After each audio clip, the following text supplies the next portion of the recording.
Ji Ratan, you have two issues. पहला आपका Shimla 4 lane के बारे में है, so this issue I am taking up first. माननीय अध्यक्ष महोदय, आपके माध्यम से मैं माननीय लोक निर्माण मंत्री महोदय से निवेदन करना चाहता हूं। मटौर से शिमला के लिए जो 4 लेन बन रहा है और मेरा चुनाव क्षेत्र और माननीय मुख्यमंत्री महोदय का चुनाव क्षेत्र, 2 चुनाव क्षेत्र हैं, उसमें 2 लेन बन रहा है। अगर आप मेरी पंचायत देरियां से स्टार्ट करें और नदौन पुल तक आए तो जो डिगिंग की है 50-50 फुट डिगिंग कर दी है, कहीं 20-20 फुट हाइट दे दी है।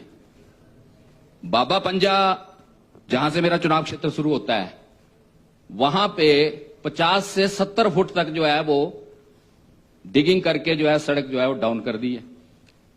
थाना गांव, देरिया गांव, उसके लिए कोई रास्ता ही नहीं है। अब या तो वहां पे ओवरब्रिज डाला जाए, 2000 की आबादी है उस गांव की, जहां के लिए रास्ता कोई नहीं है। अभी मैंने 4 लेन वाले लोग बुलाए थे, ये प्रोजेक्ट के लोग, वो बोलते जी हमारी डीपीआर में नहीं है।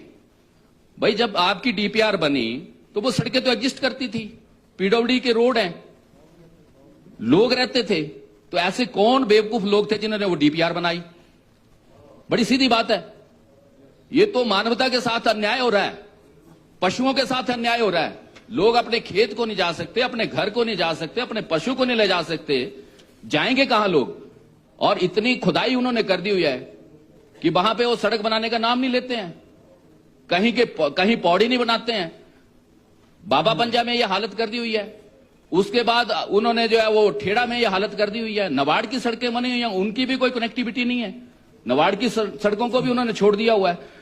बसदी गांव है मेरा, वहां बसदी गांव के लिए कोई जाने की सुविधा नहीं है। आज 6 महीने हो गए इन गांव के लिए बस सुविधा जो है वो सारी बंद हो चुकी है। क्विकली कोई बस नहीं जा रही है। क्विकली विदिन 2 ये सबका हाल है। आपका भी हो जाएगा जब आपके यहाँ काम लगेगा तो आपका भी यही हाल होगा। मैं माननीय मंत्री महोदय से ये निवेदन करना चाहता हूं कि जो ये डीपीआरें बनती हैं तो ये ढंग से डीपीआरें बने, लोगों को मद्देनजर रख के बने, गांव को मद्देनजर रख के बने। लेकिन अब ये जो डीपीआरें बनी है और काम चला, मैंने तो कल लोगों को बोल दिया है कि अगर 4 लेन वाले लोग जो है वो काम करना बंद नहीं करते हैं तो आप धरने पे बैठ जाओ और बिल्कुल काम बंद करवा दो। सर्विस लेन जो है उनको कोई मिल नहीं रही है, घर को जाने का रास्ता कोई नहीं है। तो मैं माननीय मुख्यमंत्री महोदय के ध्यान में लाना चाहता हूं और इसका कड़ा संज्ञान लेके, क्योंकि मैंने पिछली बार भी ये क्वेश्चन लगाया था और उस वक्त आपने आश्वासन दिया था कि 4 लेन वालों से बातचीत करके हम इसका समाधान कर देंगे। आज 6 महीने हो गए, 6 महीने से लोगों को आने जाने की दिक्कत हो रही है। कोई बीमार हो जाए, एम्बुलेंस नहीं जा पा रही है, उठा के बंदा ला नहीं सकता, चढ़ने के लिए रास्ता नहीं है। तो क्या आप जो है वो इसको जो है वो जल्दी से जल्दी टाइम बाउंड करके जो है वो उनको लोगों को रास्ता प्रोवाइड करने के लिए उनको बाध्य करेंगे? ये मैं माननीय मंत्री महोदय से जानना चाहता हूं। माननीय मंत्री जी, अगर if you want to reply, if don't want you want to reply, माननीय मंत्री महोदय, इशू पर्टेन्स टू एनएचएआई। अध्यक्ष महोदय,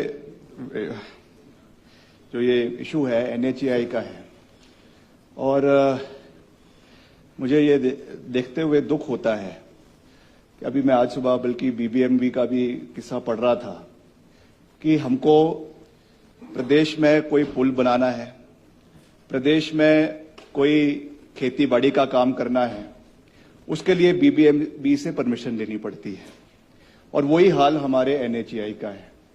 it is very unfortunate, it is very unfortunate. प्रदेश हमारा है, प्रदेश का पानी हमारा है, प्रदेश के रिसोर्सेज हमारे हैं और फिर भी हमें जो है वो इन बॉडीज से परमिशन लेनी पड़ती है and we have to seek their guidance for these issues. This is very unfortunate and this is something that has been happening over the period of time. ये संज्ञान मुख्यमंत्री जी ने इस विषय पे लिया है।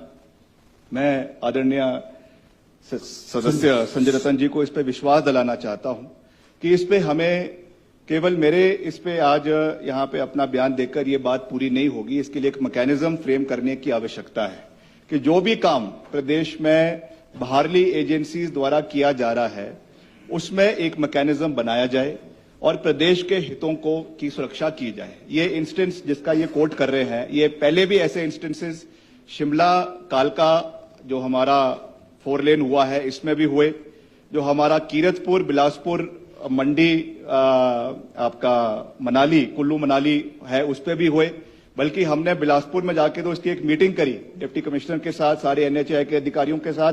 करीबन 14 सड़कें वहां पे हमारे जो है पीडब्ल्यूडी की डैमेज करवा दी गई। हमने उसमें करीबन 20 करोड़ रुपए का मुआवजा एनएचएआई से पीडब्ल्यूडी को दिलवाने का प्रयास किया, कुछ पैसा उसमें से आया भी है, मगर ये एक रिकरिंग प्रॉब्लम हमारी पूरे प्रदेश के अंदर हो गई है। इस विषय को मैं प्राथमिकता पे मुख्यमंत्री जी से भी टेकअप करेंगे। Concern deputy commissioners of those districts also have to play a proactive role, ताकि इस तरीके की प्रॉब्लम्स हमको भविष्य में ना आए। और खास करके क्योंकि जो हमारा कांगड़ा का जिस विषय में इन्होंने बात करी है, वहां पे हम भी उस सड़क से बहुत गुजरते हैं और बहुत सी इस तरीके की चीजें हमको देखने को मिल रही है। बहुत जगह पे बहुत हाई है, बीच में बहुत ज्यादा लो जा रहा है, जितने वहां पे कनेक्टिंग विलेजेस है सारे उसमें टूट गए हैं, उनकी एक्सेस टूट गई है। और वही हाल हमारा जब स्वारघाट बिलासपुर वाला था, उसमें भी फ्लाईओवर ब्रिज जहां पे हमारा बागछल ब्रिज लगा है, वहां पर भी यही इशू आ रहा है। रेगुलरली हम उसको एनएचएआई के साथ उठा रहे हैं, बट इसमें एक हमको मैकेनिज्म बनाने की भी आवश्यकता है। और एक जैसा मैंने कहा, ये इशू केवल एनएचएआई का ही नहीं है, मगर जैसे बीबीएमबी का, जिसमें it is one of the highest land pools अगर हिमाचल में किसी का है, वो बीबीएमबी के पास है, और उसमें हमको बारी बारी हमको उनके पास जाना पड़ रहा है। ये बहुत अनफॉर्चुनेट है। इसमें पूर्व में क्या हुआ क्या नहीं हुआ, मैं उन चीजों में नहीं जाना चाहता हूं, मगर हमें अपनी हक की लड़ाई, प्रदेश की लड़ाई लड़नी चाहिए, चाहे उसमें सुप्रीम कोर्ट जाना है, हाई कोर्ट जाना है, wherever we have to go, but we have to fight for the interest of the state of Himachal Pradesh that is incumbent on us. It is our responsibility, and I am sure the Chief Minister is moving in the right steps with the right direction. Thank you.